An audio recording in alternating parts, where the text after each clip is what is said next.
So let's talk about the studio process with Fetty Wap. How was it meeting Fetty Wap for the first time? It was dope. He's super humble. You already know he was with the gang, so they pulled up, lots of kush. My mom was there, so that was interesting. It was funny as hell. At the Really? time, Did you get high in front of your mom? nah, I didn't even smoke Nah. at that time. To be honest with Oh you, I yeah. was 18.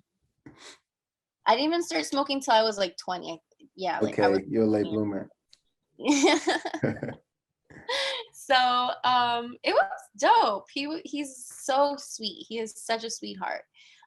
Basically was just like, oh, like what's the vibe, what's the concept? And I told him, because the record is based off of my life. I had been in a relationship for like 5 years, and it was awful. It was terrible, but for some reason I really like this kid.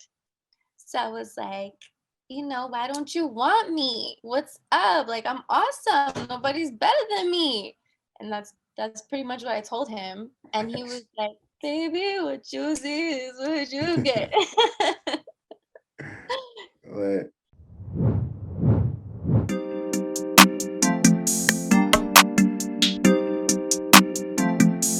Leo Black.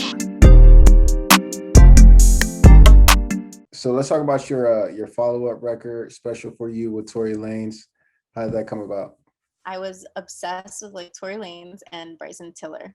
Those are the two guys I was listening to the most. And I was like, it's got to be either one of those two. So a couple of different people, like my manager reached out, the producer reached out, and then like my cousin actually knows somebody on his team.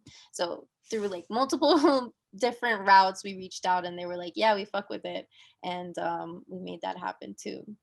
He came out to the city and we recorded it at Quad Studios. It was dope. He's another person also that like definitely inspires my recording process. Okay, so what was that recording process like in the studio, from the writing to the studio vibe, engineering? How did that come about? Yeah, it was really cool. He kind of just also sits in front of the mic and like freestyles. Everything's like off the top of the head, and he'll be like, no, I like that. No, that was good. Let's do it again. Or he's like a perfectionist too. So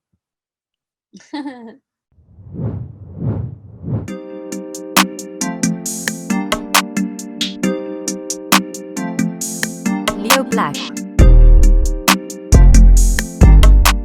So is there some correlation there with I Am Sue and So Suzi? I've never met this guy before.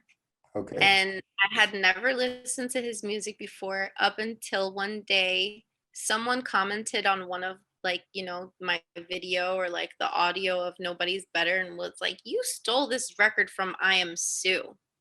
And I was like, what? What on earth are you talking about? I go on this kid's profile and I listen to the record, and I'm like, dude, like this sounds exactly like my song. This is kind of crazy. So I'm like, all right, that's a little interesting. It kind of has some of the same words too. I guess he Mm. just got inspired and flipped it. But I don't think I don't think that we discussed these things before. Wow. So there isn't any like correlation between the two records. Have you and your team tried to reach out and be like, hey, what's up? I'm not even sure. I think somebody did try reaching out back in like 2016, because I had checked also with the dates, because I'm like, what the heck? Like, where's this coming from? Did somebody get inspired by somebody else? Or like, is my song like inspired by somebody else's record? And my song came out like months before, maybe even a whole year before that record came out. So, yeah, yeah. Yeah.